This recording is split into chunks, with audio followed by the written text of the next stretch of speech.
Hola, buenas tardes. Bueno, pues como habíamos quedado el viernes, vamos a hacer este directo con Hugo de Vitruvio Arte, ya que se nos quedaron algunas preguntas en el tintero.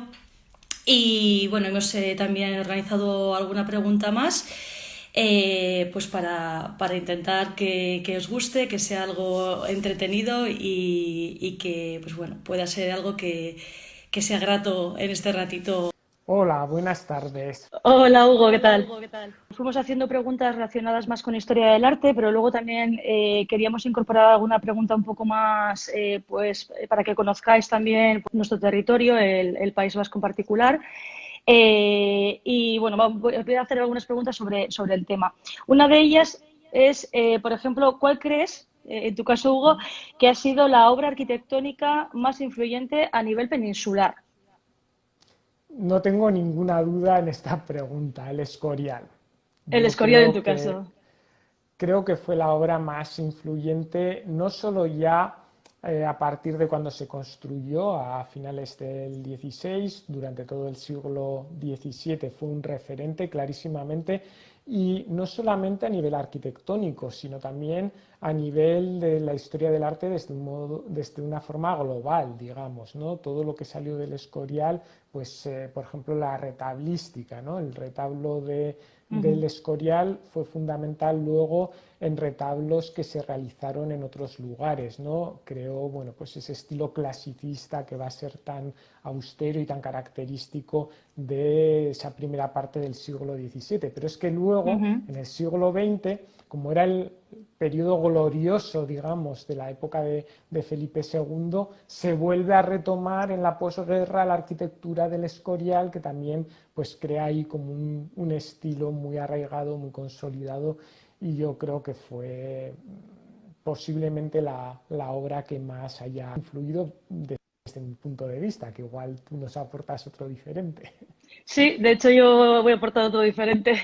Yo fíjate, bueno, tenía varias en mente, tenía varias en la cabeza. Estoy de acuerdo contigo en que efectivamente el Escorial ha marcado un antes y un después en el modo de entender la arquitectura y además de adaptar una arquitectura quizás pensada más desde el punto de vista pues de la nobleza o incluso la monarquía a unos espacios más vinculados quizás a lo, voy a decir civil, sí en todos los casos civil, pero quizás más a lo social, vamos a decirlo así. Pero yo, por ejemplo, he tenido en cuenta la estética no solo constructiva, sino más el detalle. Y a mí me parece que una obra que también es arquitectónica y que también ha influido muchísimo, no solo en el caso de España, sino que también en muchos otros lugares, es la Alhambra. Sí. No solo en obras, de hecho, quizás no tanto en obras propias de la época, sino que sobre todo, y más sobre todo los motivos decorativos, por eso decía que quizás no es tanto lo que implica la Alhambra únicamente a nivel constructivo, sino también el tipo pues, de decoración y cómo está pensada esa decoración y para quién y cómo se identifica posteriormente, sobre todo en el siglo XIX, finales y principios del XX. Mm, Me estoy pensando ahora mismo, por ejemplo, el salón, por ejemplo, del ayuntamiento, el salón principal del ayuntamiento de Bilbao, mm. pero bueno, estoy pensando también en el Palacio de la Bolsa de Oporto, también el salón principal. Y cuántos otros ayuntamientos, cuántos otros palacios pues de la nobleza y de la burguesía han tenido en cuenta este tipo de decoración para sus salones principales, ¿no? Y quizás también incluso ha marcado como característica y particularidad e incluso exotismo, no solo, insisto, arquitecturas a nivel español, sino también a nivel europeo, ¿no? Como algo a seguir. De hecho, incluso ahora en el siglo XXI, ya no estamos hablando ni del XIX ni del XX, se siguen haciendo en muchos lugares salones principales de mansiones siguiendo, digamos, el trazado decorativo y el referente de la Alhambra, ¿no?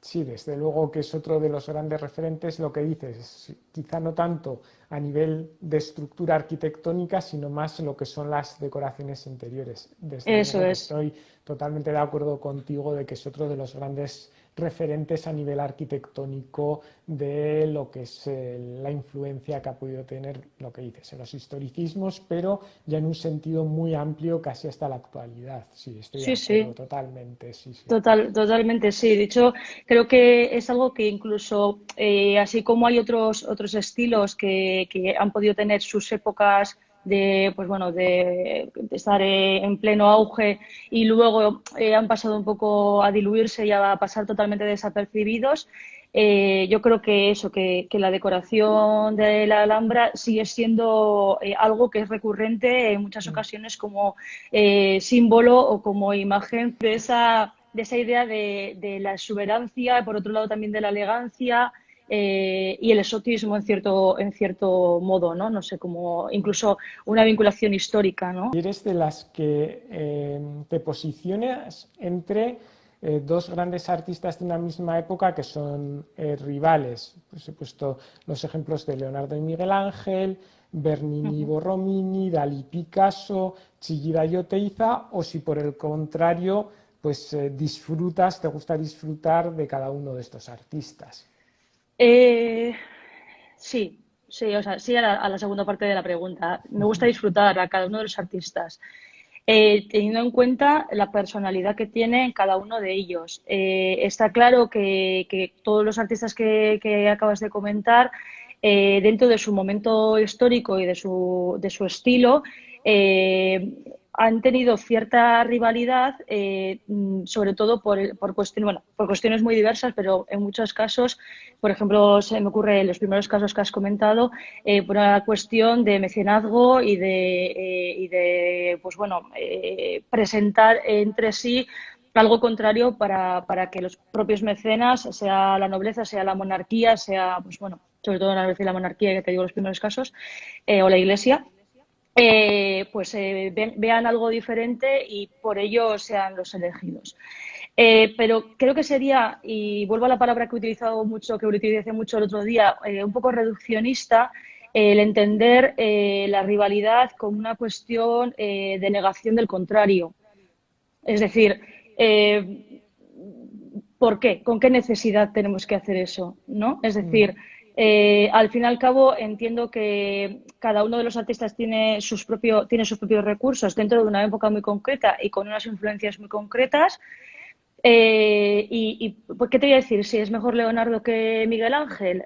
Creo que cada uno de ellos tenía unas inquietudes muy diferentes.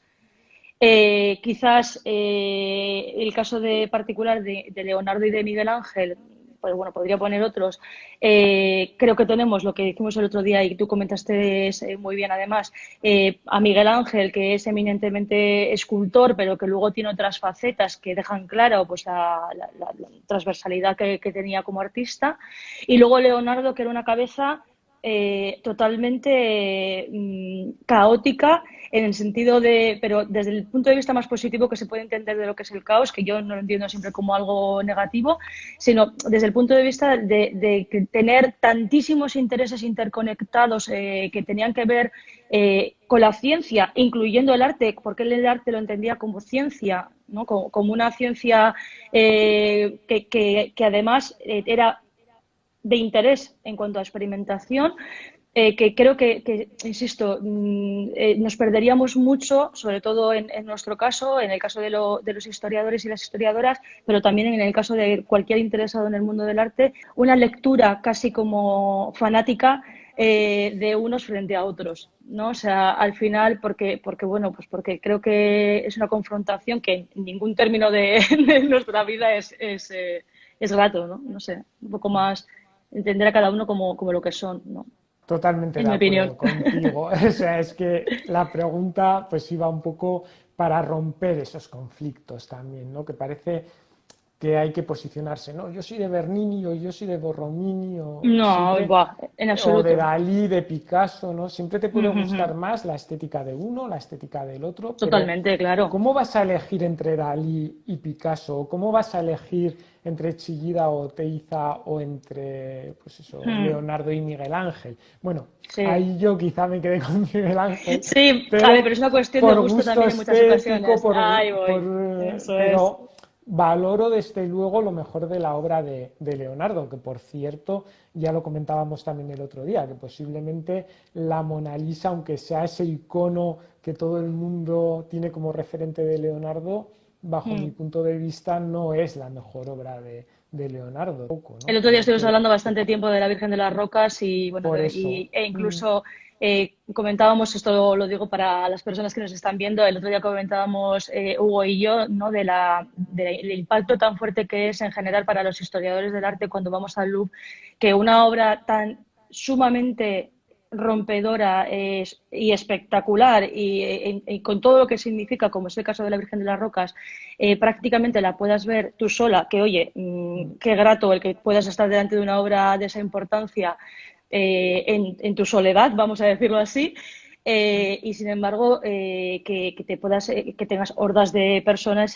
viendo el caso de la Gioconda que está en la sala contigua, ¿no? Entonces es un poco curioso que también sería un planteamiento y un replanteamiento que quizás en todos los sentidos nos tendríamos que hacer, como efectivamente pues como dices tú, quizás hay un desconocimiento profundo, a pesar de toda la divulgación que hay, pero un desconocimiento profundo sobre artistas como Leonardo, sobre todo a nivel de lo que significa sus recursos técnicos y sus recursos estéticos, ¿no? Más allá de la figura casi icónica en la que se ha convertido. Mm, sí, totalmente de acuerdo. Ahí, bueno, yo creo que la respuesta está clara, ¿no? Sí, Entre artistas es difícil quedarse con uno, pero también entre obras del propio artista, pues muchas veces también te pasa lo totalmente. mismo, ¿no? Sí, sí, sí, vamos, Con está Miguel claro. Ángel, ¿no? Por ejemplo, qué diferentes son los esclavos, que a mí me parece, bueno, pues una obra que muestra ese genio creador de Miguel Ángel, que Mm. son unas obras que me encantan, si lo comparamos, por ejemplo, con el Baco, que está en el Museo Barguelo, que también comentábamos Ujú. el otro día, que es un Sí, lugar que apenas se visita, ¿no? Bueno, pues cada una aporta una cosa diferente, son momentos diferentes de la creación de este artista y ujú. son obras en ambos casos espectaculares, ¿no? Entonces, yo Sí, creo que al final es un reduccionismo, lo que decías antes, quedarse con un artista o con otro, con una obra o con otra, ¿no? Ahí sí, yo sí, creo que hay que sí. ser más global al analizar la historia del arte, sí. Sí, sí, de hecho, insisto, incluso hasta el punto de que en muchas ocasiones, si se tendría en cuenta ese reduccionismo, estaríamos negando la realidad, incluso la Mm, realidad del propio artista, ¿no? Sí que es verdad que en muchas ocasiones, pues por el tipo de estudios que tenemos que hacer, pues a nivel, sea cuando estamos en el bachillerato o en la universidad, nos encontramos que hay que hacer un cierto reduccionismo porque si no, pues igual no se podría abarcar en los planes de educación o lo que fuese, pero una vez que tú tienes frente a ti todas las posibilidades de saber más, que eso es voluntad, no tiene nada que ver con lo que te manden estudiar en una carrera o no. A partir de ahí eres tú el que tienes, creo, la obligación, si te interesa de verdad lo que estás investigando o lo que quieres conocer, el ver hasta qué punto ha habido una evolución en un artista. Es que una obra no es un artista. exactamente. Mm, Incluso en muchas ocasiones, yo recuerdo muchísimo, por ejemplo, en el caso de Renoir, que decían que Renoir, bueno, sobre todo los expertos, yo no soy experta en el impresionismo, pero grandes expertos del impresionismo comentaban en muchas ocasiones que Renoir en su última etapa, que quizás era un artista que sobre todo trabajaba por encargo, se había convertido quizás en un artista un poco dejado, ¿no? En cuanto a lo técnico o demasiado, no dejado, sino más bien como repetitivo en su propio estilo, ¿no? Como sin necesidad de ir de seguir investigando nuevas formas de trabajar, ¿no? O de plantear la obra. Entonces, tenemos que entender por qué eso es así en muchas ocasiones, ¿no? O sea, Y bueno, sería que demasiado... es algo muy común en la historia del arte. Al En final, que un sí, sí, sí, en muchos artista artistas, se claro. adapte a los encargos. No tenemos más que ver, Ujú. por ejemplo, al Greco. Sí, ¿Ves el también, San sí, sí. que tenéis en el Museo de Bellas Artes de Bilbao y Ujú. ves el San Francisco que tenemos en el Museo Diocesano de Arte Sacro de Vitoria y son dos obras prácticamente gemelas? Al final, Ujú. cuando triunfaba una iconografía en un artista, se repetía prácticamente con pocas variaciones. Entonces, bueno, Sí, pues sí. Ujú. siempre hay que entender también que el artista tiene que vivir de su arte y siempre al generar un estilo propio, pues también la gente que va a encargar obra a este artista va a pedirle algo dentro Sí, sí, sí, totalmente de de ese acuerdo. estilo, que se identifique y que se reconozca como un Renoir o como un Greco. Claro, si pides una innovación por parte del mecenas, pues puede ser que luego no se reconozca esa obra como de esta artista, ¿no? Sí, sí, sí, totalmente. Hay un poco yo creo que hay un poco una contraposición de intereses en muchas ocasiones entre lo que si es una obra de encargo, obviamente, si hablamos de que es el artista el que crea, como en muchas ocasiones pasa a día de hoy, el artista crea y luego hay un espectador que fuese en una galería o en la propia portfolio del artista, pues la obra seleccionada, pero no tenemos nada que hablar de esto, pero si fuese en el caso de obras de encargo, evidentemente que al final el comprador habitualmente o el mecenas lo que quiere tener en su casa es lo que es reconocible con respecto a ese artista en muchas ocasiones porque es lo que a nivel estético cree que tiene valor, ¿no? Y luego también que hay otra cosa que no se puede ver, estamos en lo de siempre, ¿no? No se puede ver con ojos del siglo XXI, con ojos del siglo XX, lo que pasaba en el siglo XIX, en el XVI o en el siglo Claro, XII. totalmente. Sí, sí, totalmente de acuerdo, totalmente de acuerdo. Sí. Nos vamos acercando un poquito más. Entonces, la anterior pregunta hablábamos a nivel peninsular, a nivel español, y en este caso voy a preguntarte cuál crees que es el monumento o lugar, porque no tiene por qué ser un monumento, puede ser un espacio, que no se puede perder alguien que quiera venir a Euskadi, al País Vasco. Pues el santuario de Loyola, ¿cómo no? Es que tenemos una obra romana en el pleno corazón de Guipúzcoa. Es una Sí. obra de Fontana, de un arquitecto romano barroco muy importante. Es, claro, el lugar donde nació ni más ni menos que San Ignacio de Loyola, el fundador de la Orden de los Jesuitas. Mm. El general de la Orden de los Jesuitas se veía en su tiempo como el Papa Negro, digamos, o sea, tenía por el hábito de los jesuitas, pero que tenía casi tanto poder como el propio Papa en Roma, ¿no? Entonces, es que Mm. es una obra magnífica.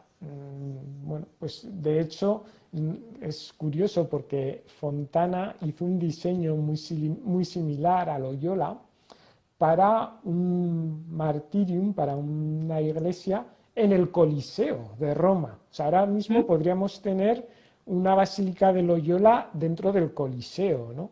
Que bueno, afortunadamente no se llevó a Sí, cabo, esas ideas pero que se quedan ahí y bueno.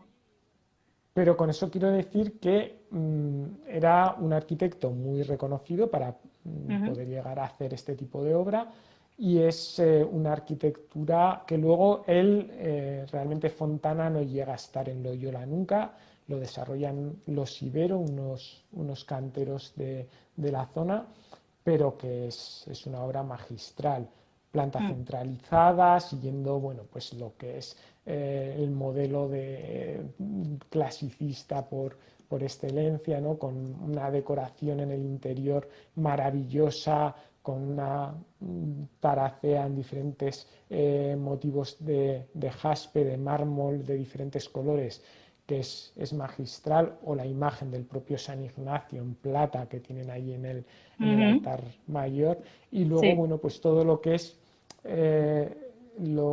son los edificios que rodean no lo olvidemos, a la casa en la que nació San En Ignacio la de que Loyola, nació, sí, sí, porque así es es. una torre que es genial, que a mí me encanta. ¿Por qué? Sí. Porque es una torre medieval, pero los Loyola tuvieron que exiliarse, tuvieron que marcharse a Sevilla, fueron Ujú. desterrados a Sevilla. Y allí vieron el estilo que se desarrollaba en ese lugar y luego cuando regresan a Loyola, lo que hacen es reconstruir la parte de la torre que había sido desmochada en estilo Sí. mudéjar y nos Mm. encontramos unos paños sepka en una torre en el País Vasco. O sea, tenemos arquitectura romana, arquitectura típica de una torre medieval del País Vasco y arquitectura mudéjar en un mismo conjunto. Luego también hay que ver que Loyola es muy curioso porque tiene dos salas, o sea, lo que es la basílica en sí es de planta centralizada y luego hay Mm. dos salas que se despliegan, que forman como Así una es. especie de águila, que bueno, se supone que en el lugar del corazón es donde está la torre de los Loyola, pero hay que Ujú. pensar que, claro, tras la expulsión de los jesuitas, una de las salas, la que está, según miramos a la basílica a la derecha, Ujú. no se había construido y se construye luego ya, creo que no sé si fue en el siglo XIX. Hay grabados antiguos que se ve Loyola con la parte izquierda construida y la parte derecha con un muro. O Mm. sea Sí. que eso también nos habla de cómo un edificio pues va construyéndose durante el paso del tiempo, también va haciendo que vayan añadiéndose diferentes elementos. Sí que ibas a Sí. comentar, perdona. Iba a comentar como curiosidad que cuando visitas efectivamente la casa de los Loyola, ahí está también la capilla familiar donde se supone que Loyola vio la luz, ¿no? A Mm. partir de ese momento es cuando él pues, bueno, cree en lo que realmente tiene que hacer, en cómo cree que Dios está con él y en él, y a partir de ahí pues todo lo que conocemos sobre el personaje y sobre su trayectoria larga de vinculación a la cristiandad. Pero quería comentar, bueno, y aprovecho para decir que precisamente todo lo que has comentado, mucho de ello lo tengo en varias publicaciones, que creo que de hecho hace poco me dijiste que las habías visto alguna de ellas. Así que si luego quieren mirar también alguna cosita más sobre Loyola, que sepáis que si Mm. miráis en las últimas publicaciones que he hecho, pues tenéis ahí bastante información de la que ha comentado Hugo. No todo, porque Hugo ha comentado alguna cosa más, pero sí que tenéis varias cosas, por ejemplo, efectivamente lo de la Casa de Loyola y el barroco clasicista, y hablándose un poco pues de todas las características que tiene el santuario, que efectivamente estoy totalmente de acuerdo que es excepcional.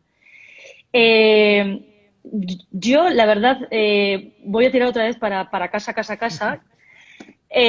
pero por lo que te comentaba y os he comentado ya en muchas ocasiones, ¿vale? Yo voy a volver a elegir, como no, el puente de Vizcaya, pero por una cuestión que tiene que ver con la importancia que tiene porque es el único patrimonio industrial de la humanidad que tenemos de un valor tan importante, porque fue el primer puente transbordador construido en el mundo insisto, marcó un antes y un después en el modo de entender el transporte, bien de personas, pero también en aquel momento pues, de carromatos, bueno, pues, animales, etcétera, etcétera, ¿vale? A finales del siglo XIX, por lo importante que es que desde el momento en que se inauguró, en 1893, hasta el día de hoy no ha parado nunca de moverse, ha estado cumpliendo su función constantemente. Ya comenté en un directo que hicimos Hugo y yo hace un tiempo, que por cierto lo tenéis en su canal de YouTube, que el único suceso histórico que hizo que el puente se parase fue la Guerra Civil, y fue por el hecho de que el Ejército Republicano del Norte quiso cortar el paso por la ría del Ejército Nacional. Entonces lo que hizo es que bombardeó los tirantes del lado de Las Arenas, un barrio que pertenece a Guecho, y cayó la pasarela del puente a plomo en la ría. Pero a partir de su reconstrucción en los años 40, pues hasta el día de hoy y todos los años anteriores a la Guerra Civil, había estado en movimiento sin cesar, día y noche. Por la importancia que tiene también en cuanto a la arquitectura funcionalista, porque no es tan fácil ver este tipo de obras y de una calidad tan alta, pues yo diría a nivel incluso mundial. Vienen porque yo soy de Portugalete de uno de los lados, entonces digo, vienen ingenieros y arquitectos de todo el mundo a ver la obra, cómo está realizada por la espectacularidad que tiene tanto estética, pero sobre todo técnica. Fue puntera en su momento. Evidentemente, estamos hablando de que el ingeniero arquitecto era Alberto Palacios, Alberto de Palacios, se llama de las dos maneras, y era un pupilo de Eiffel. Entonces, pues bueno, de primera mano tenía contacto con Eiffel y con los avances que Eiffel estaba haciendo también para la torre, que iba a ser temporal, como también comentamos en algún otro momento, ¿no? Y bueno, y luego también por la importancia que tiene en que todo lo tuvo en contra. Es decir, yo siempre suelo comentar que tenemos que pensar que a la vez que se estaba haciendo el puente, se estaban haciendo palacetes pues historicistas, como hemos dicho antes, pues de estilo tanto, pues por ejemplo, neovasco como neogótico, eclécticos, y a la vez se estaba haciendo el puente. Entonces, la nobleza del entorno no entendía en absoluto lo que era la estética del puente. O sea, de hecho, cuando se finalizó, pensaban que simplemente lo que se había realizado era los huesos del puente, que faltaba algo, ¿no? Entonces, eh, eh, marca un antes y un después en cuanto a lo que entendemos como ingeniería y a lo que entendemos como arquitectura. Y lo tenemos ahí. O sea, tenemos la suerte de tenerlo presente y de tenerlo y de estar muy bien cuidado constantemente con restauraciones para que siga el movimiento y bueno, y por eso creo que es indispensable junto con Loyola, efectivamente, con el Santuario de Loyola. Creo que son antitéticos estéticamente, Mm. pero por otro lado creo que totalmente necesarios de ser visitados ambos. Sí, bueno, hemos puesto dos ejemplos, pero Sí, tenemos claro, muchísimos. por supuesto, Hay por que quedarse supuesto. con dos, pues bueno. Sí, Yo también he elegido Aránzazu, por por ejemplo, es que romper es... un poco pues con cosas que igual ya habíamos hablado en otros Sí. momentos, ¿no? Que de Loyola, por ejemplo, no habíamos No, no hablado. habíamos hablado. Sí, pero bueno, Mm, Se me ocurre Aránzazu también, es espectacular. sí, Se me ocurre, hombre, ¿cómo no vas a decir el Guggenheim? No sé, es que sería mm, vamos, imperdonable de decir que alguien venga, si viene a Bilbao, vaya a ver el Guggenheim, porque, bueno, pero sí, sí que es verdad que un poco hay algunas que yo creo que igual hay más facilidad de conocimiento sobre ellas y hay otras que quizás pues es un poco más complejo dar con ellas y para eso estamos tú y yo. sí, por ejemplo, Santa María de los Reyes de la Guardia, También, espectacular con su wow, sí, policromía, sí, pero sí. como la gente va a hacer turismo de vino y tal, pues parece que es más conocido, como lo tienen ahí, que bueno, pues se suele aprovechar y tal, pues la gente como que lo conoce más igual, ¿no? Y es una joya, realmente es una joya, Sí. ¿eh? Es una Mm. joya, es increíble. O sea, sí, sí. Sí, la verdad que se podría hablar de muchas, pero bueno, sí, pues en pertenecer de diferentes épocas, pues yo creo que esas dos pueden Mm. estar bien. Si alguien va a Vizcaya, volvemos otra vez un poco a lo que son lugares más próximos. Ujú. ¿Qué museo o monumento de los no tan conocidos le dirías que no puede perderse? Como monumento, las galerías de Punta Begoña, en Guecho, que además a día de hoy son visitables. Y como museo, el Museo de las Reproducciones de Bilbao. Esos serían bueno, de hecho creo que incluso son recursos que incluso la gente del País Vasco puede que no conozcan, entonces merece muchísimo la pena ambos. En el caso de las galerías de Punta Begoña, además a día de hoy, bueno, a día de hoy, espero que pronto, cuando digo a día de hoy hablo de antes del momento de confinamiento y espero que dentro de poco pueda volver a ser así, se puede hacer visita guiada al interior y en el caso del Museo de las Reproducciones igualmente. Pararme un momentito en el caso del Museo de las Reproducciones porque, bueno, la espectacularidad que tiene ese espacio es que además es un museo que está creado en el interior de una iglesia y neogótica, entonces es algo que es tremendo. O sea, ya no es únicamente todo lo que nos encontramos en el interior, que, bueno, en un directo que hice con Yanirarte, hablamos de ello largo y tendido. Ya no es tanto lo que tiene dentro, que es increíble, porque son reproducciones totalmente fidedignas, totalmente fieles, totalmente, bueno, es que es increíble, Sí, son de obras, vaciados de las eso es, obras. de obras que marcan un después en la historia del arte, pues yo qué sé, para Mm. que la gente tenga en mente cuáles, desde las diferentes Venus, la de Milo, la de Gnido, la Victoria de Samotracia, tenemos el Moisés, bueno, es que podríamos hablar el discóbolo de Mirón, bueno, pues vamos, la Diana Cazadora, es que es tal número de obras de tantísima importancia en un espacio que a nivel estético es tan impactante, porque es como el cierto academicismo, porque sí que es verdad que muchas de las obras que tenemos en el interior, pues claro, recaen sobre época, o sea, estilo grecorromano, también hay mucho de estilo renacentista,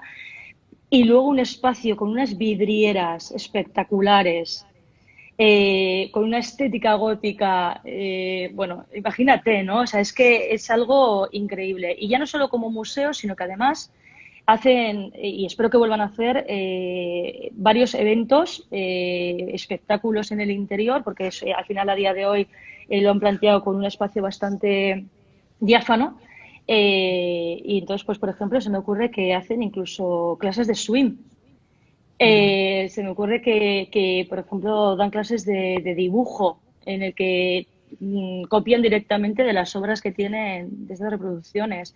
O sea, es un museo que en sí mismo es muy dinámico. Por aparte de Mm. luego, insisto, que a nivel estético creo que es brutal, totalmente recomendable.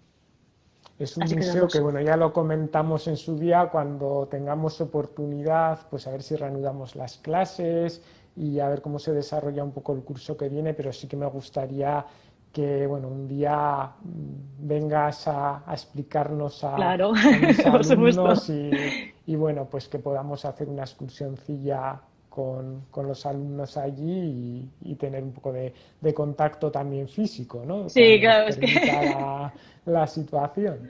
sí, claro, Y, claro. y luego, bueno, pues ¿En tu retomando un caso? poco la idea, eso es lo que te iba a decir. El concepto en cuanto al, digamos, el continente del museo que voy a comentar yo ahora es muy similar, porque es el Museo Diocesano de Arte Sacro de Vitoria, que está en la Ujú. girola de la Catedral Nueva. Es un museo espectacular, o sea, eso es algo que no se lo puede perder ningún amante de la historia del arte que venga a visitarnos. Tenemos obras de El Greco, de Luca Giordano, de Alonso Cano, Carreño de Miranda, de Gaspar de Crayer, de Juan de Anchieta, de Pedro de Mena, de la Escuela de Martínez Montañés. O sea, es un museo que no Ujú. tiene tampoco mucha obra, pero es que la que tiene es realmente excepcional. Está el relicario de Nuestra Señora del Cabello de los Ayala, que es una pieza gótica de orfebrería espectacular, ¿no? Que se supone que contiene un cabello de la Virgen. O sea, Ujú. hay unas obras realmente magníficas y bueno, me he dejado muchas así Claro, yo también me he dejado muchas. Sí que es verdad que es un poco lo que comentábamos el otro día en el directo del viernes, que no siempre un museo, digamos, tiene más fuerza por el hecho de tener más número de obras, Mm. sino que a veces pues hay museos que quizás no tengan una colección hiper mega extensa, pero que con la que tienen es lo suficientemente importante como para ser de obligatoria visita, ¿no? Sí, lo que comentabas un poco con el Museo de Rodin también, por ejemplo, Igual, ¿no? eso es, a eso me refiero, sí. Bueno, pero a lo que iba, ¿no? Que al final es un museo que está en la girola de una iglesia neogótica con unas vidrieras de lo mejorcito de la época y que, bueno, el entorno es espectacular. Y una obra que se me ha olvidado, que como buen vitoriano es como para matarme si no la cito, es la Virgen Blanca, la imagen gótica que estaba en la hornacina y que ahora se ha Ujú, trasladado al museo después de la restauración, cuando se colocó la reproducción en la hornacina. O sea, estamos ujú, hablando de una imagen que tiene, bueno, pues una carga también simbólica devocional en cuanto a lo que es la historia de la ciudad, pero es una obra gótica de gran calidad también. Y bueno, pues los bustos relicarios, me estoy acordando ahora, ¿no? Se han atribuido hace poco a los Bormann, que han estado en una exposición de este ujú. taller, ¿no? Que se ha celebrado recientemente, han estado fuera, bueno, algunas de ellas han estado fuera del museo. Son unos bustos relicarios flamencos que tienen una calidad excepcional, ¿no? Entonces, pues bueno, Ujú.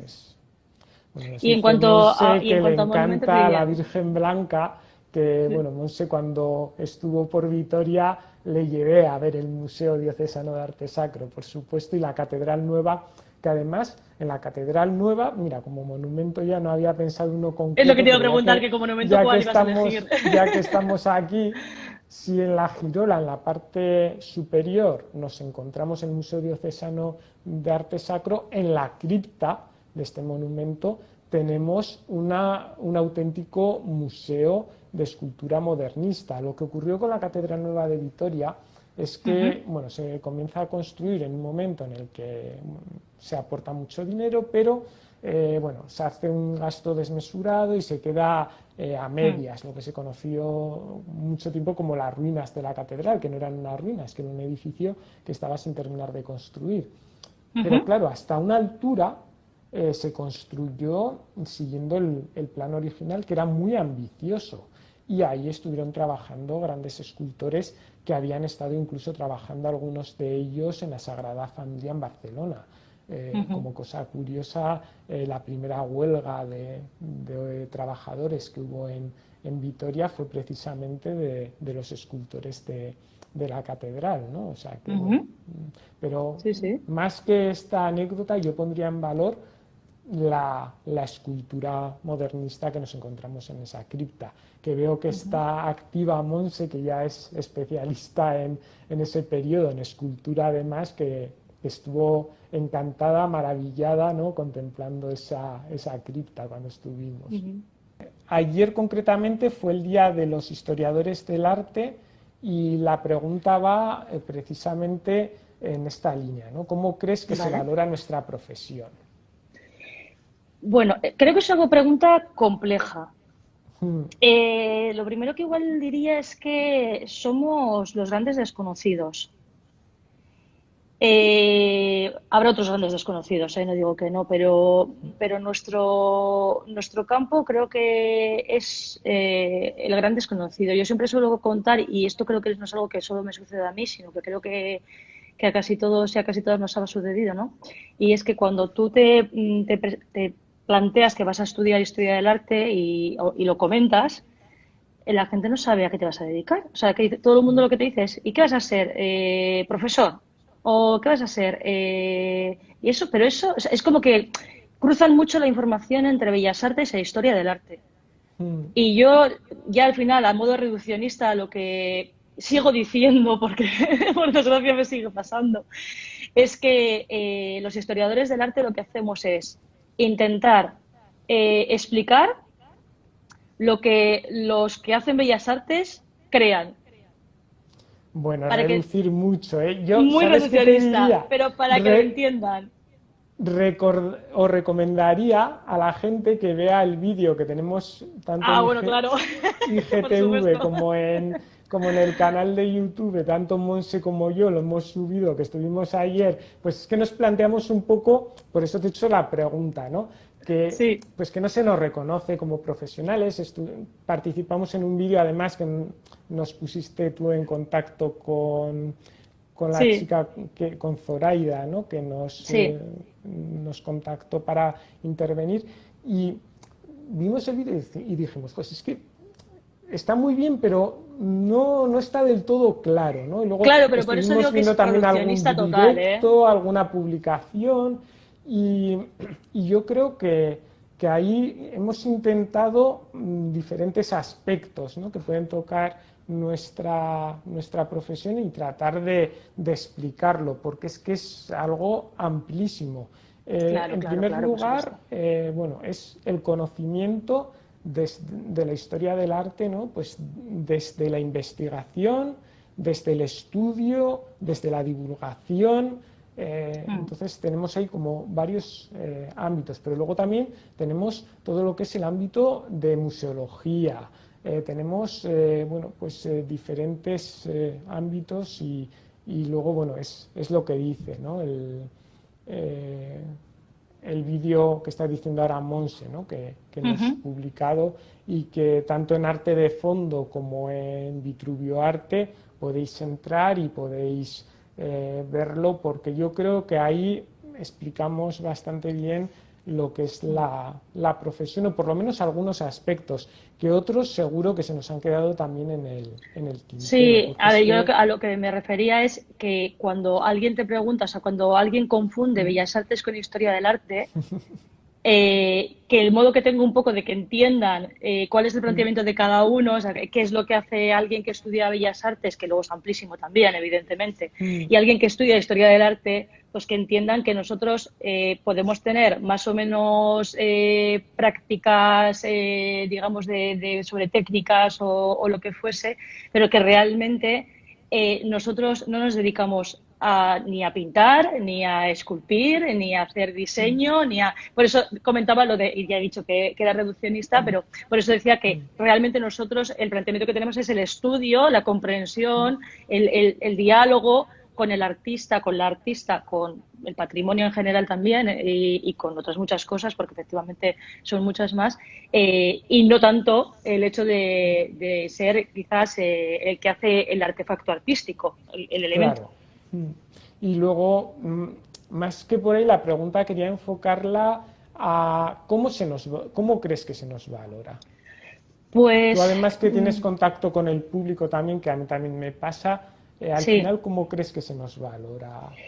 Eh, por quien tiene interés, muy bien.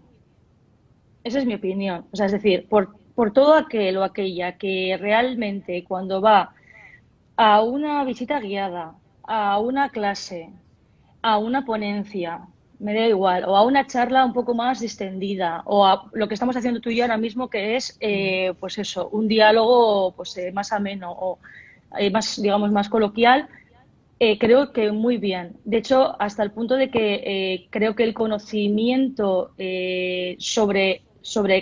o el interés incluso, sobre cómo eres capaz de presentar eso hacia los demás, es muy claro. O sea, a mí me ha pasado muchas veces de terminar una visita, me estoy acordando de una que he tenido pues prácticamente días antes de empezar el confinamiento y que un hombre me dijo, ¿pero tú qué has estudiado para explicar esto de esta manera?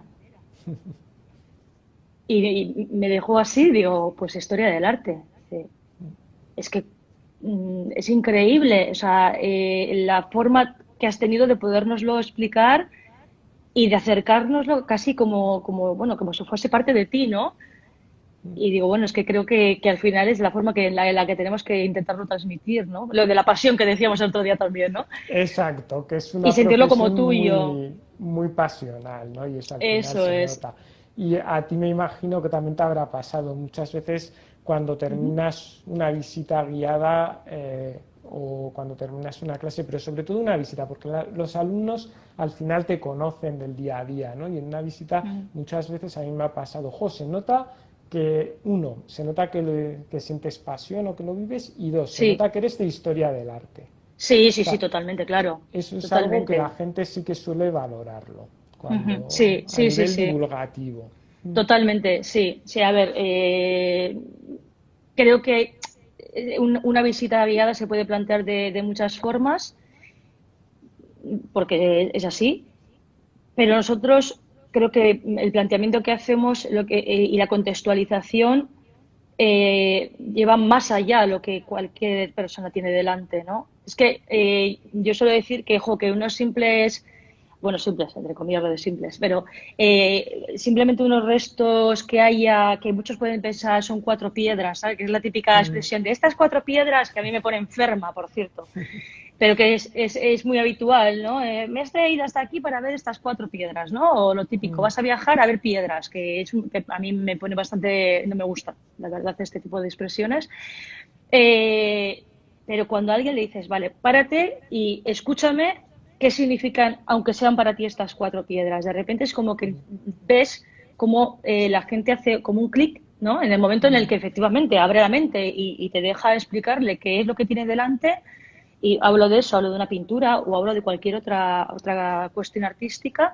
Y a partir de ahí yo creo que ya rompes la barrera de esa cierta reticencia que a veces hay también a, "Jo, me va a soltar una chapa o vaya aburrimiento, o, ¿no? No, creo que en muchas ocasiones conseguimos eso y por eso el otro día decía en el cachito que efectivamente hablé yo en este vídeo que estábamos comentando hace un segundo, que es maravilloso. O sea, que el conseguir hacer de elemento de unión entre, pues, sea una obra de arte pues, de un artista o un patrimonio, y la persona que realmente está ahí porque de verdad quiere saber y tú estás siendo ese elemento de unión, pues no sé, es casi como mágico, ¿no? A mí me parece como mágico, que igual hay, insisto, que siempre mucha gente igual dice, jo, esta es una, una loca, una loca No, por pasional, ejemplo, pero mira, no sé, no solo es algo somos así, ¿no? nosotros, María Jesús, que es una guía que trabaja en la zona de Úbeda,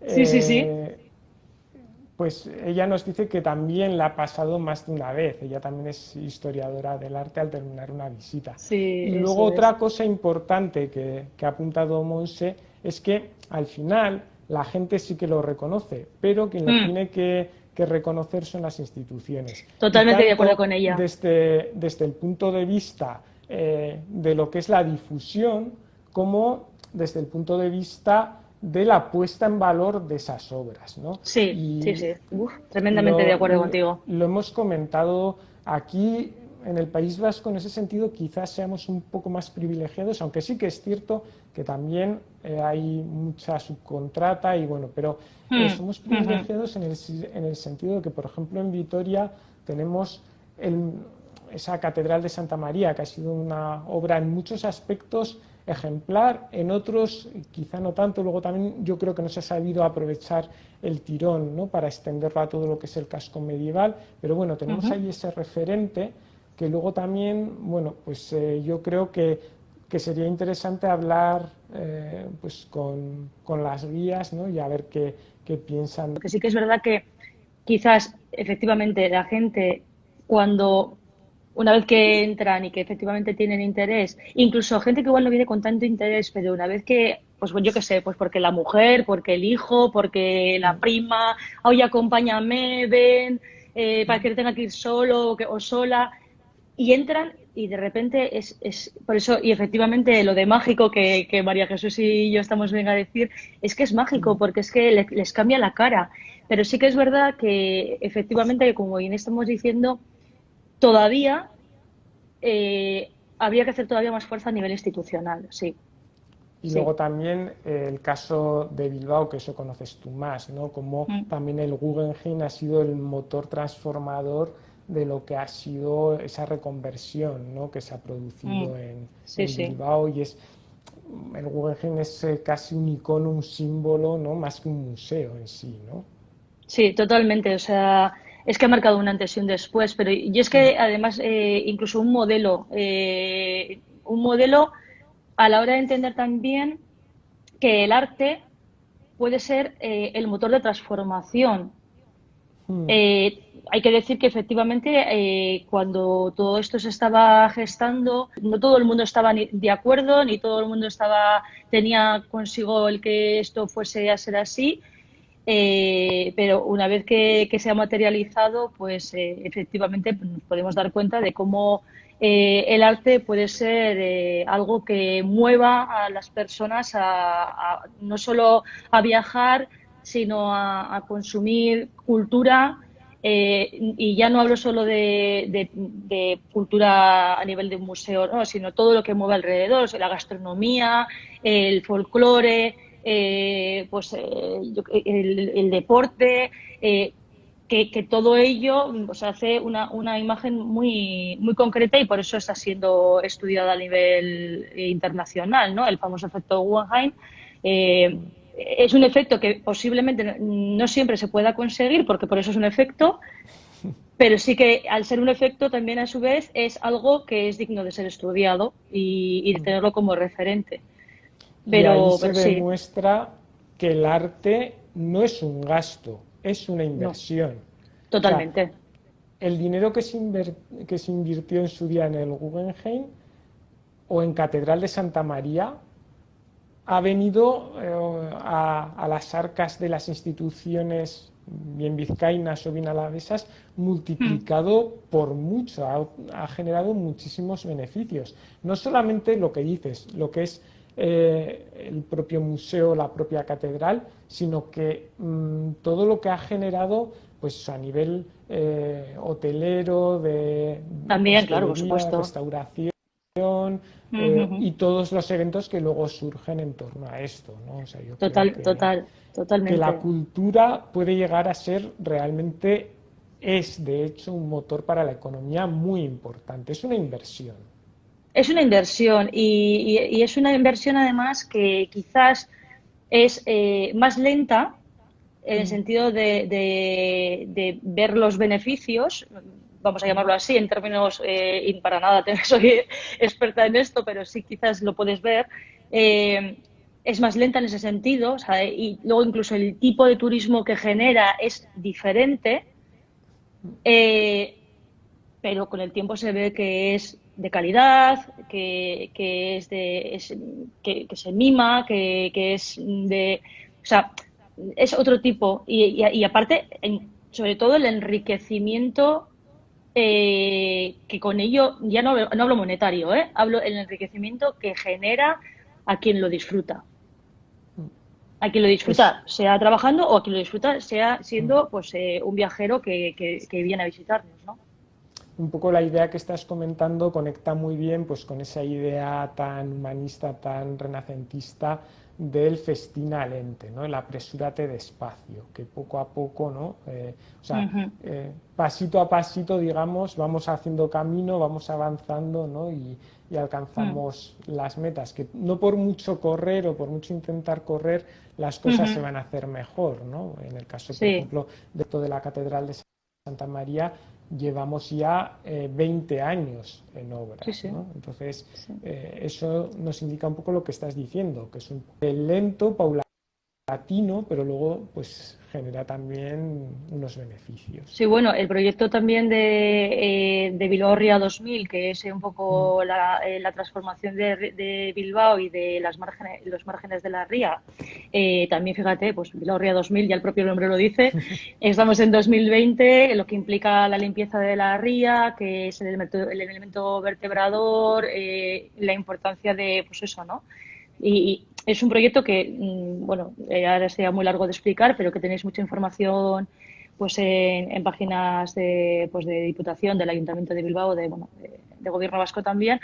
Y es un proyecto que es que en sí mismo lo que nos habla es de la importancia que tiene el entorno, junto con también el fomentar, pues lo que digo, que el elemento que haga la fuerza mayor sea la cultura, ¿no? O sea, sea el arte, en este caso, como es el caso del museo, ¿no? Y luego lo que ha mejorado la ciudad. Y me acuerdo cuando era pequeño, ir a Bilbao para nosotros era ir a un sitio feo, gris, oscuro. Las fábricas, Y claro. claro, es que era entrar por la autopista desde Vitoria y se veía ahí la chapela de contaminación que tapaba Bilbao. Y ahora Mm, es ir a Bilbao y es ir a una ciudad magnífica, preciosa, muy mm, cuidada. O sea, es un ejemplo muy sí. claro también de lo que supuso esa transformación de la Sí, ciudad. una cosa que me gusta comentar es que la transformación no evidencia la negación. Una cosa que creo que es importante y creo que en cierto modo hay que tenerlo en cuenta es que el hecho de que el proyecto de Bilbao Ría 2000 y el hecho de la creación del Guggenheim no haya negado el de dónde provenía la ciudad, o Mm, sea, cuál era nuestra historia, ¿no?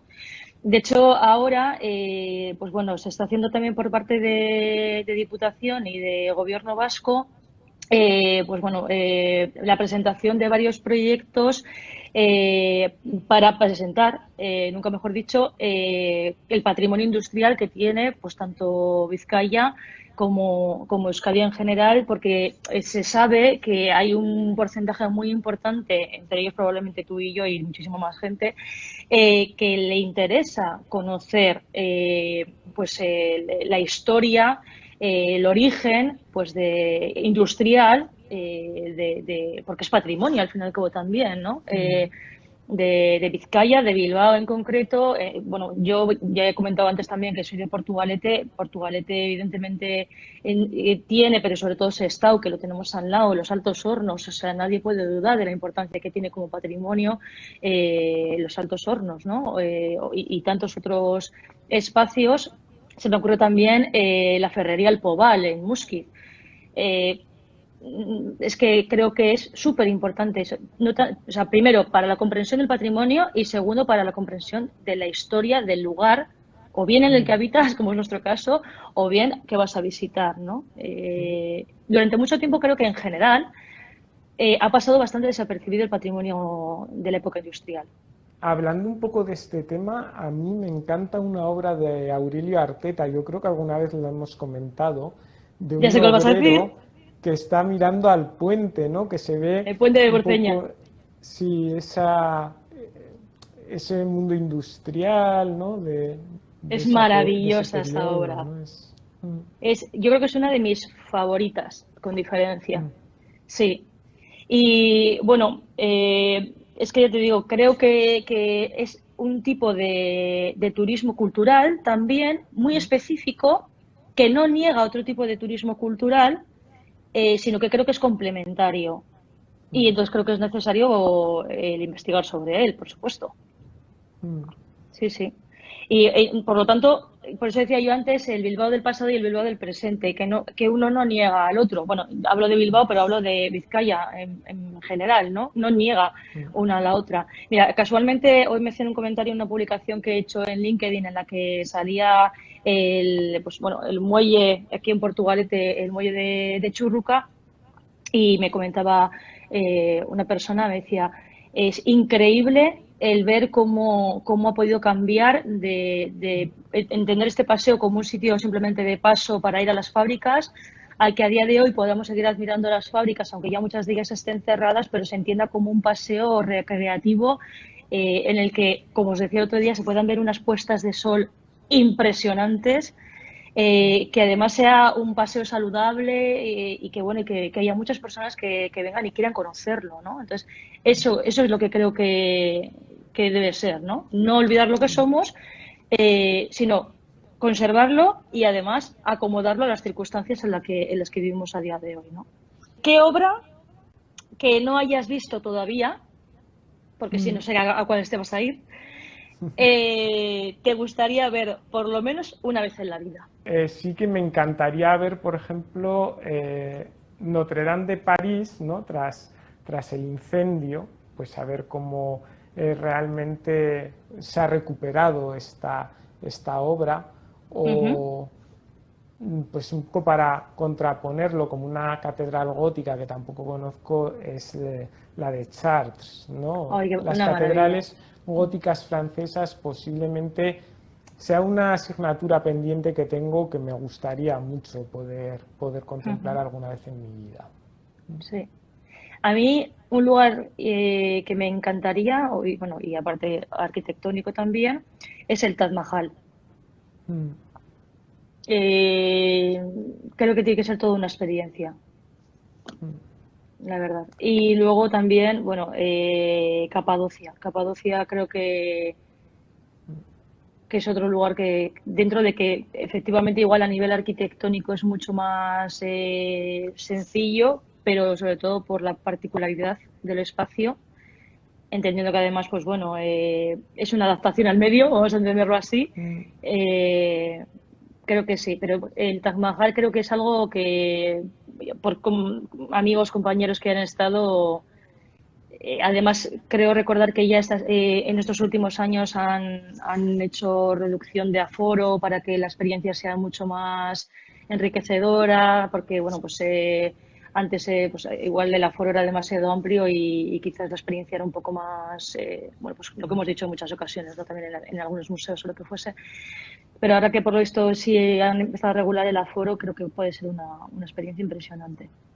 Sí, A mí, por yo diría ejemplo, igual Santa Sastre. Sofía también sería un lugar que me La gustaría conozco. visitar. Santa Sofía es, de verdad, os lo recomiendo 100, bueno, Mm, 100%. Y la Mezquita Azul también. Por cierto, mm, tengo también en mis, bueno, en los redondelitos estos que no sé cómo se llaman, sí. hice de varios lugares durante la cuarentena, Mm, digo, por si lo queréis consultar alguna o alguno, los recorridos que yo hice en esos viajes. Y tenéis el de Estambul, con todos los sitios que visité, y hablo de Santa Sofía y de la Mezquita Azul. Santa Sofía es impresionante. Yo voy a ser uno de los que va a darse una vuelta por esa publicación y va a ver, ¿no? Lo que visitaste, ¿no?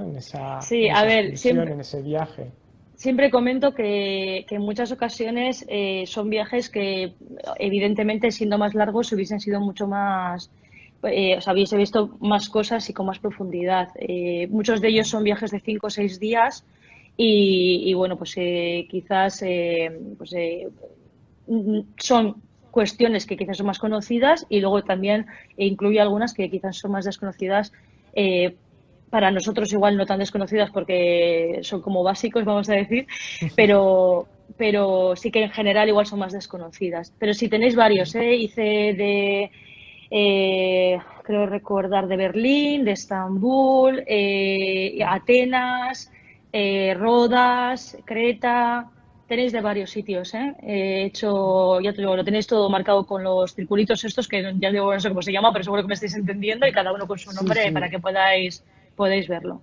Sí, sí. Sí, yo últimamente con los circuitos estos que comentas, también estoy subiendo vídeos IGTV y estoy haciendo el enlace a través de esos circulitos para que la gente pueda verlos.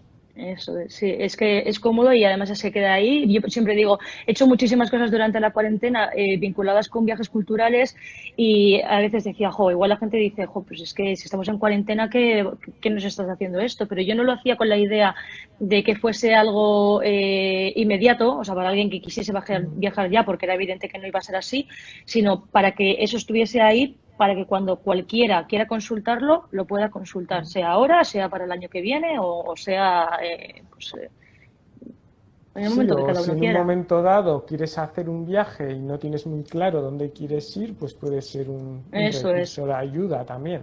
Sí, sí, ya te digo que no lo hice tanto con la idea de que fuese algo inmediato, sino como la idea de que fuese un recurso que todo el mundo tuviese ahí cuando quisiese utilizarlo. ¿Qué museo te parece el mejor desde el punto de vista museológico? Eh, Uno que me parece que lo está haciendo muy bien, por lo menos siempre que he ido, es el Reina Sofía. Mm, Eh, Me parece que sí, el Reina Sofía. Luego también voy a decir que el Guggenheim en general también, sí, me gusta mucho cómo lo hacen. Es un espacio muy diferente a lo que es el común de los museos, que habitualmente las salas son o bien cuadradas o bien rectangulares. El espacio es diferente y creo que en ese sentido sí que saben adaptarse al espacio. Si es de museología lo que estamos hablando, ¿eh? Lo que pasa Dime, que dime. yo creo que la pregunta, no sé si la has sabido captar o me he sabido yo expresar, porque a mí precisamente Ah, en ese sentido el Guggenheim de Bilbao me parece eh, el peor, podríamos decir, o el menos claro para el visitante. O sea, dentro del Guggenheim de Bilbao hay salas que si no vas específicamente a ellas porque te interesa algo, puedes ujú. dejártelas sin ver. O sea, no es claro en cuanto a recorridos. Bueno, Necesitas no estar un sé. poco más teledirigido, digamos, o conocer la colección que quieres ver o la exposición que quieres ver. Por eso, para mí, el perfecto, el museo por excelencia, que creo que es el que está mejor diseñado por parte de Bright, es el Guggenheim, pero el de Nueva York. El de Nueva York. Sí, a Que ver, es, en cierto modo tienen algo en común y es la idea del espacio central. Por eso yo decía que efectivamente quizás ese es el por qué yo también decía que sí, que me parecía que a nivel museológico podía ser un referente, porque al tener el atrio en la zona central, en el caso del de Nueva York, también estar a nivel periférico todas las exposiciones, pues es un poco similar. Evidentemente son dos museos totalmente diferentes, pero similar. No sé. perdón, que hemos cometido un error que nos están corrigiendo, que hemos dicho museológico, es ¡Ay, museográfico. museográficos! Perdón, sí, sí, sí. Sí, museográfico, perdón. Sí, sí, sí. Museográfico, sí, perdón. Tienes razón. Yo es que, eso decía del Guggenheim de Nueva York, al final es la espiral que tú vas recorriendo, ¿no? Todas las salas y eres libre también de elegir si quieres entrar a todas, no, pero siempre recorres todos los espacios. Es un poco que lo que te digo, que en el de Bilbao no queda del todo claro. No sé, yo, a ver, quizás es porque tengo un planteamiento cuando cuando voy a visitarlo y cuando estoy allí de cómo verlo, pero es que quizás esa pregunta es complicada, ¿no? Igual es esa pregunta sería más fácil hacérsela al que está allí y va por primera vez. Igual es por eso, igual es porque yo Claro, no, claro, claro. es que al final, por eso lo digo, o sea, yo creo que el museo tiene que plantear el recorrido para la persona que no conoce el espacio, para el que va por primera vez y de alguna forma se enfrenta al museo, ¿no? Entonces, en ese Sí, sentido, por eso antes, el- antes por ejemplo, el Reina Sofía sí que creo que en ese sentido quizás marca muy bien ese concepto. Pero claro, lo veo como espectadora externa. Por eso digo que quizás, claro, ahí tengo la dificultad de disociar. Noemi visitante y Noemi conocedora del espacio casi como un elemento cotidiano, ¿no? Pero si tengo que hablar de un espacio que sea simplemente visitante, o sea, que pues el Reina Sofía yo creo que puede ser. bueno, yo ya he contestado el Guggenheim de Nueva York. Ujú, el Bugel de Oro. Ujú. Eh, Mi otra pregunta es, ¿crees que es igual la experiencia de ver una obra con o sin cristal? Pues yo lo tengo clarísimo. Es mucho mejor verla sin cristal. O sea, al final el cristal es un elemento que está poniendo una barrera entre el espectador y la obra. Ujú, Y un cristal, por muy bueno que sea antirreflejante tal, siempre vas a tener una distorsión con respecto a la obra. Incluso hay algunas que están mal iluminadas y con un mal cristal y ahí ya sí que te lo pierdes absolutamente todo. O por sí. ejemplo, eso en pintura, pero en escultura ver la piedad del Vaticano detrás de un cristal a una distancia considerable, pues la experiencia que podrías tener al acercarte más a la obra sin el cristal, yo creo que sería mucho más completa, ¿no? En ese sentido, yo no tengo ninguna duda. De hecho, para mí es muy importante cuando voy a hacer una visita, una clase práctica, prefiero llamarla yo, con mis alumnos a un museo. Para mí Ujú, lo que es fundamental y muchas veces en lo que nos detenemos es, pues por ejemplo, en fijarnos si en una parte de la obra pues ha desprendido algo o se ve, por ejemplo, en una obra gótica que se pueda ver la preparación en rojo, ¿no? El bol rojo sobre el que se ujú, pegaba o sobre el que se adhería, mejor dicho, el pan de oro, ¿no? Pues ujú. ahí ves muy bien las técnicas, o sea, esa experiencia se ve, pues eso, acercándote a la obra, teniendo el contacto que, aunque no puedas tocar, pero te puedes acercar, puedes ver muy bien pues lo que son las características, las propiedades físicas de la obra. O, por Sí. ejemplo, explicar lo que es un corlado en la Inmaculada de Pedro de Mena que tenemos en el Museo Diocesano de Arte Sacro, que es maravillosa, que tiene una policromía, pues con ese pan de plata, con esa corla, con ese barniz teñido. Es que eso como lo ves es en el museo y enfrentándote a la obra.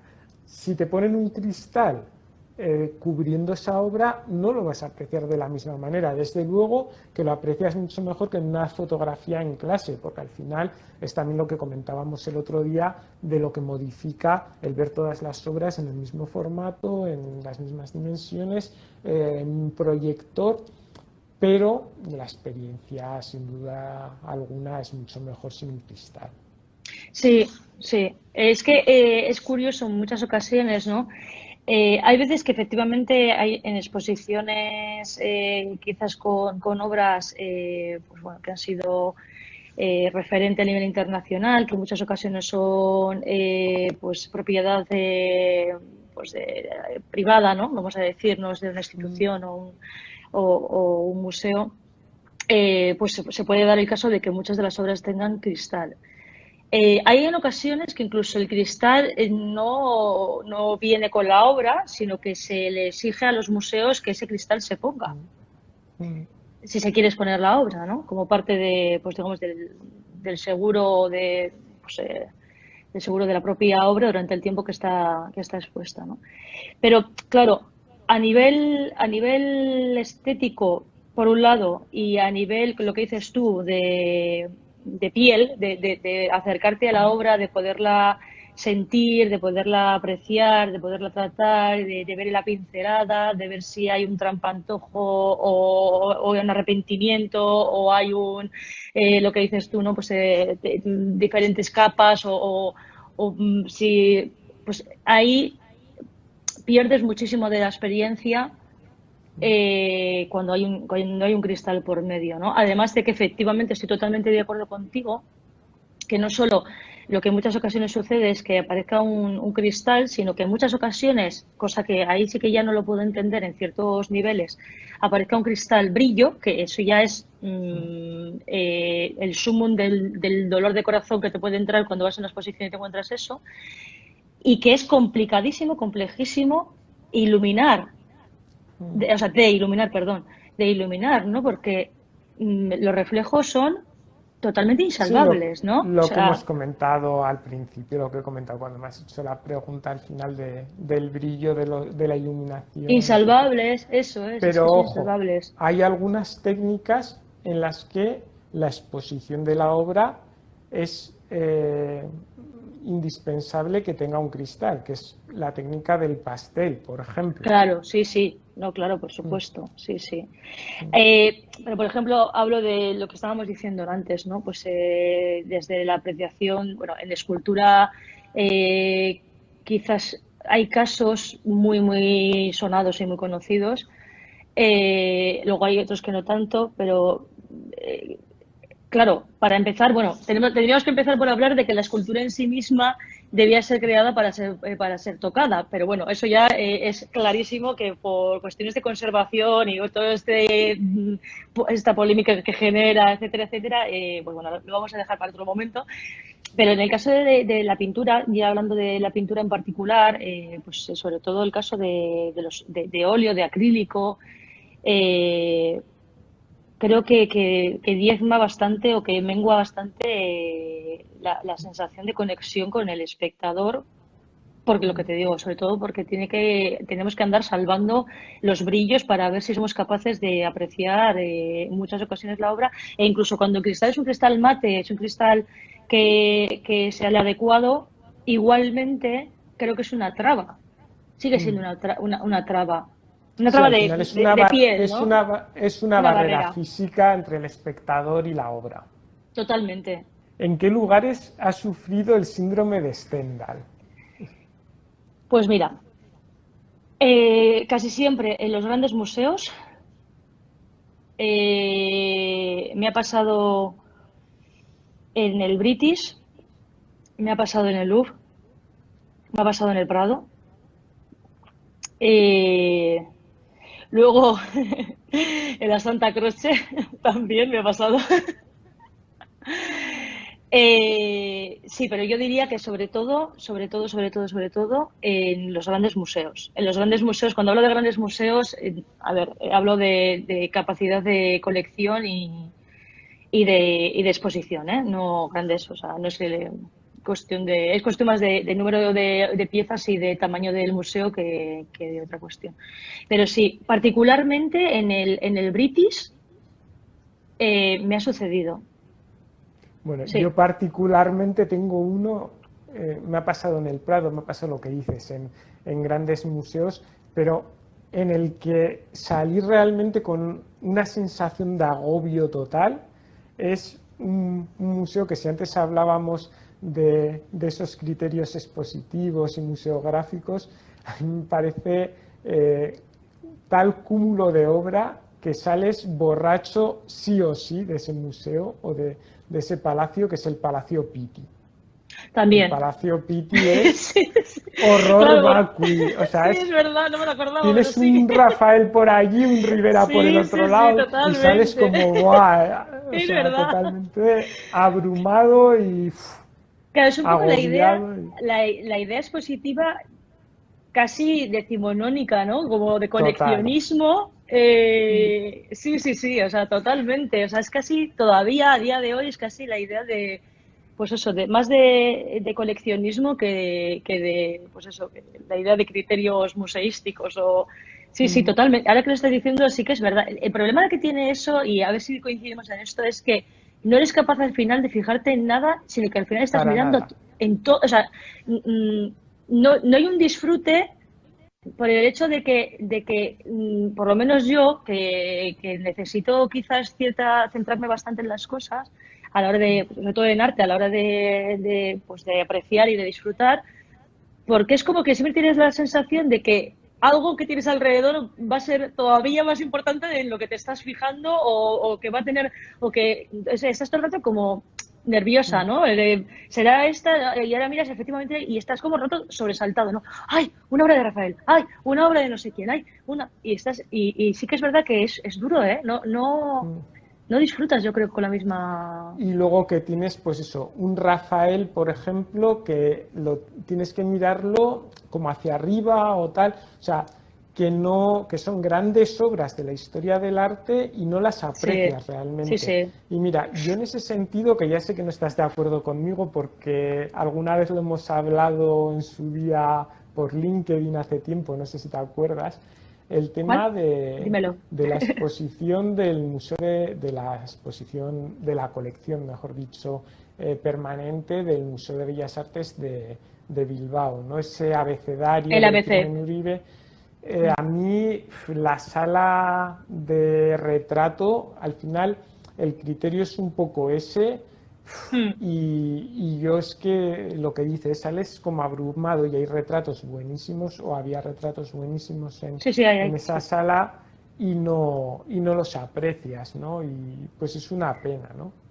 Ya Sí, sé a ver, que la intención es provocadora y lo que quieras, que ya lo hemos discutido en totalmente. alguna Sí, sí, ocasión, sí, sí. pero al final O sea, es impostada. te está pasando lo mismo que estamos diciendo en el Palacio Pitti, ¿no? Hmm, Y hmm. una persona que venga, que igual viene una vez en la vida a Bilbao y que tenga interés en el retrato de Antonio Moro, que creo que es el ejemplo que te puse en su día, Sí, pues al final ese retrato se te queda como perdido en la sala, ¿no? Y no tienes esa capacidad que comentabas era un poco pues de concentración, de diálogo con la obra, ¿no? A hmm. mí, mm, al final, Sí, lo que decimos muchas veces, ¿no? Zapatero a tus zapatos. Igual que yo, que no he hecho un máster, ¿no? Para especializarme en comisariado de exposiciones. Como historiador del arte no me atrevo a hacer eso y mucho menos con una colección permanente de un museo de los mejores de España, como es el Bellas Artes de Bilbao, pues al final que haya ese intrusismo laboral, a mí me sí. duele bastante.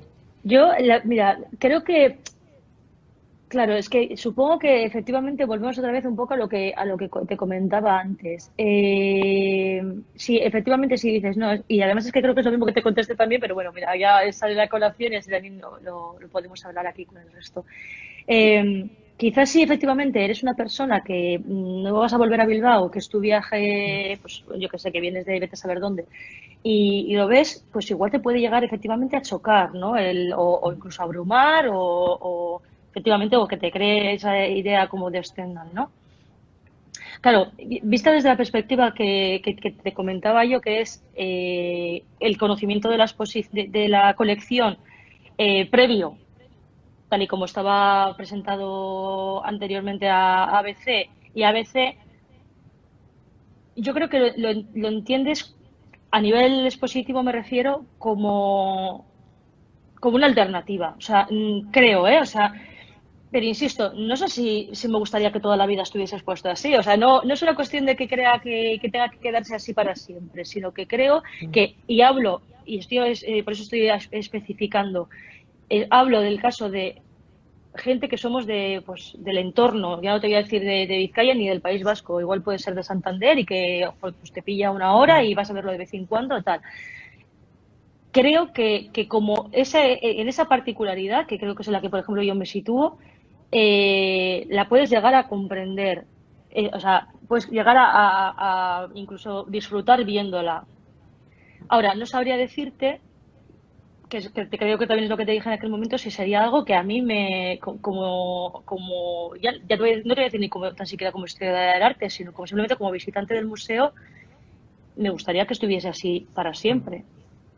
Sí, Quizás tendría que volverla a disfrutar otra vez, que espero que sea pronto, por cierto, que ya sabéis que ha abierto ya, tanto el Guggenheim como el Bellas Artes han abierto esta semana ya, volver a disfrutar para decírtelo, que te lo diré, por cierto, si voy, pero no sé, es un poco eso, ¿eh? Creo que el prisma tiene que ser, o es diferente en el caso de que sea alguien que solo viene una vez y qué impacto se lleva, que puede ser bueno o malo, regular o nulo, con alguien que quizás lo ve o por lo menos sí habitualmente. sí, sí, en mi caso yo ya te dije que en su día, cuando estuve viendo la colección expuesta de esta manera, a mí se me cayó el alma a los pies, porque para mí el Museo de Bellas Artes de Bilbao es un museo referente, ¿no? Es uno Es referente, sí, de sí, los totalmente. grandes, ¿no? Mm. Y verlo así, a mí me afectó mucho, ¿no? Pues ver, por ejemplo, una obra de Iturrino en la sala de color que quedaba por ahí como perdida, ¿no? Que precisamente hablamos el otro día de Iturrino, ¿no? Como Ujú. un artista pues que es muy espectacular, ¿no? Y mm, pues no sé, me dejó como un poco decepcionado realmente, ¿no? Sí, sí, sí, por eso te digo que quizás es lo que te digo, quizás para una ocasión puntual me puede parecer una interpretación diferente, interesante. Ahora, decirte, quiero que se quede esta exposición así para siempre, o me Mm, gustaría, tendría que meditarlo muy mucho. O mm, sea, pero por lo que decimos un poco, ¿no? Por la idea esa del disfrute, pues más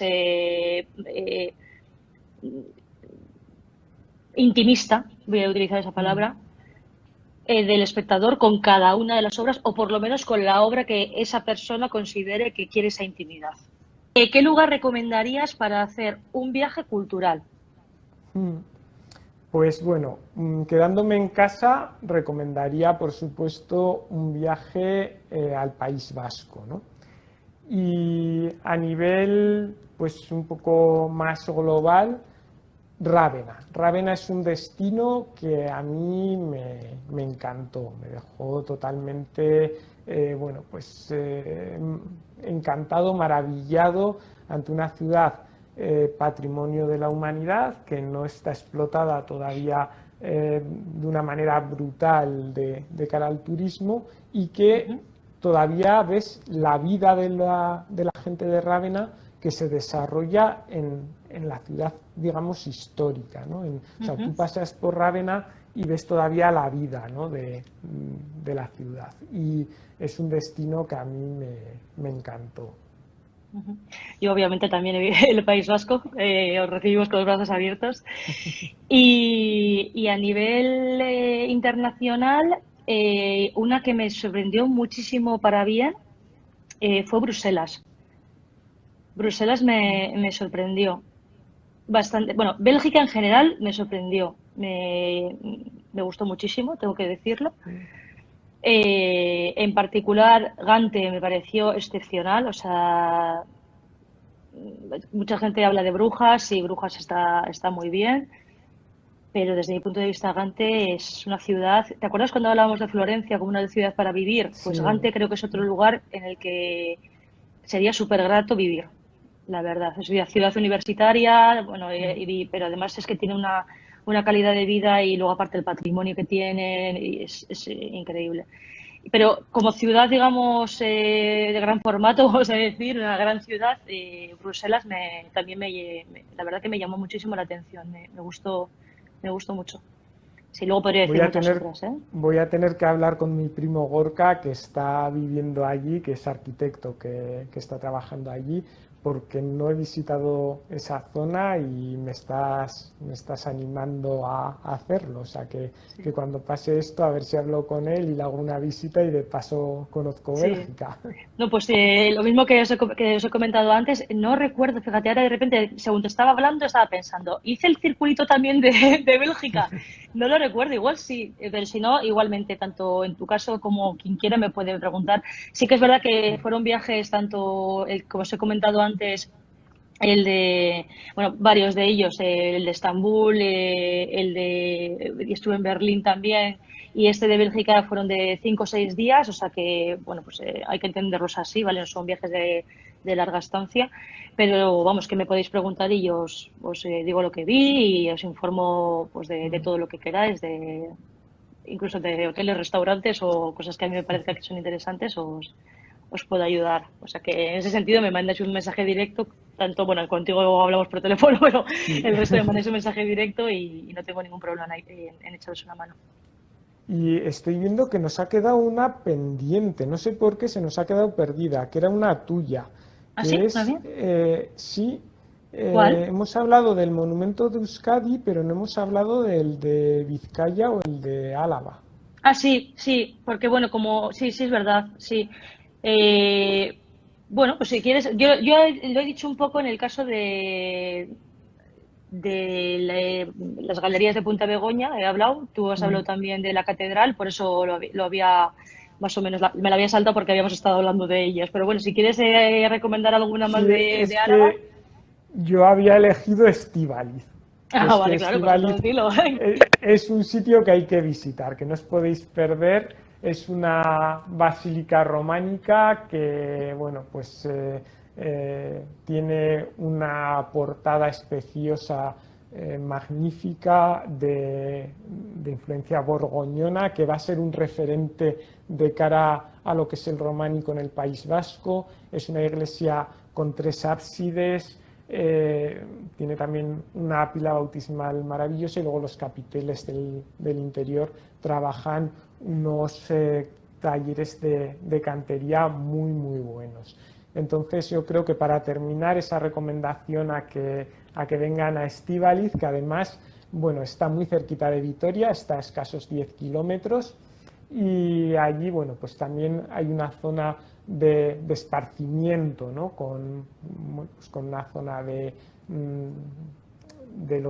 ajardinada o de bosque, entre comillas, podríamos decir, ¿no? Incluso se puede llegar en bicicleta o andando hasta Estíbaliz a través de la vía verde del antiguo ferrocarril vasco-navarro, y allí también en Estíbaliz pues hay un bar, el Bar Pater, que lo llevan además desde la cooperativa de Álava Medieval, ¿no? Pues que está muy bien para llegar ahí después de haber ido dando una vuelta en bici o andando y tomarse allí un refrigerio, pues está muy bien. Yo, bueno, uno que probablemente ya muchísima gente conozca porque se ha hecho muy famoso a partir de la famosísima e internacional serie Juego de Tronos, que es San Juan de Gaztelugatxe.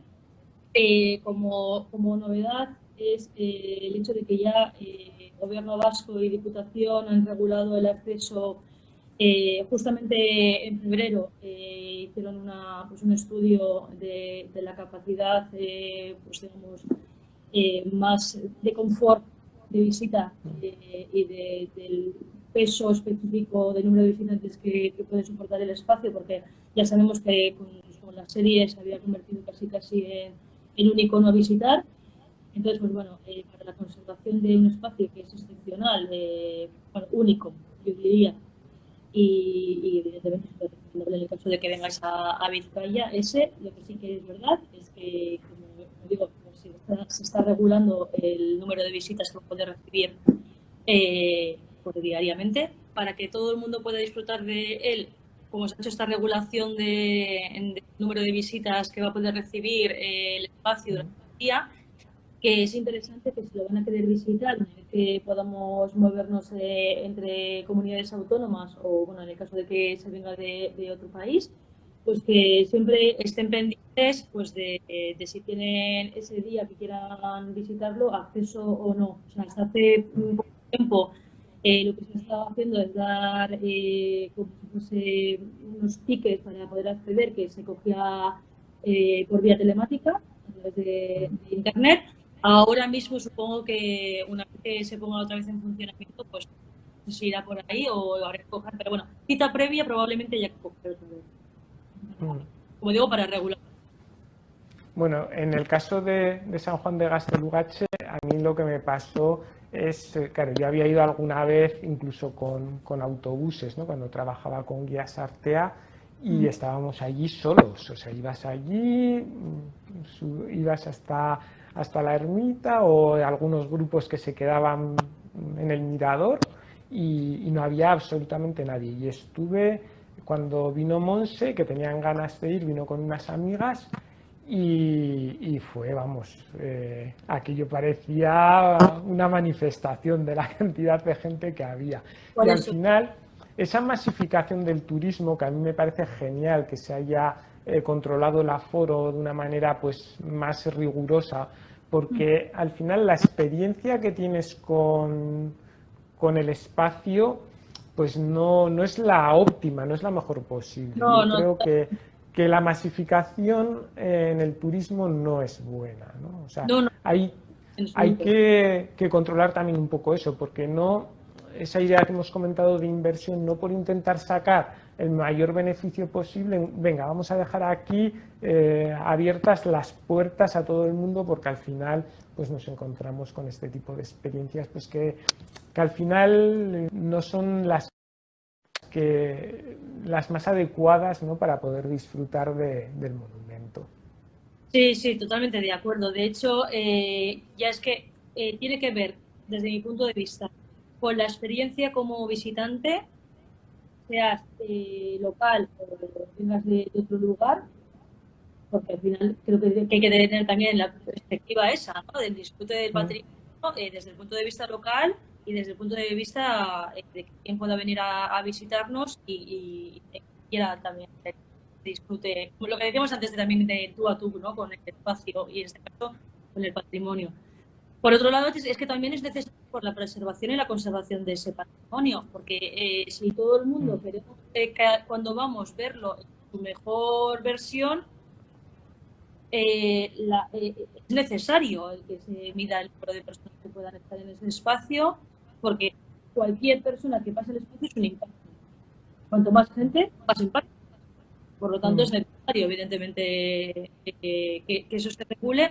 Y por eso digo que creo que ahora que ya, ayer compartí precisamente una noticia de la cadena SER, que la tenéis todavía en mis historias, que efectivamente decía eso, ¿no? Que ya estaba regulado el número, hablaban de 3.000 personas diarias, pero recordad que estaba hecho, perdona, en base, bueno, pues al espacio, al lugar, o sea, hay toda una medición que es súper compleja de explicar ahora mismo, pero que al fin y al cabo lo que va a hacer, que yo creo que ya digo, que la experiencia y en la conservación ha sido un placer, Hugo.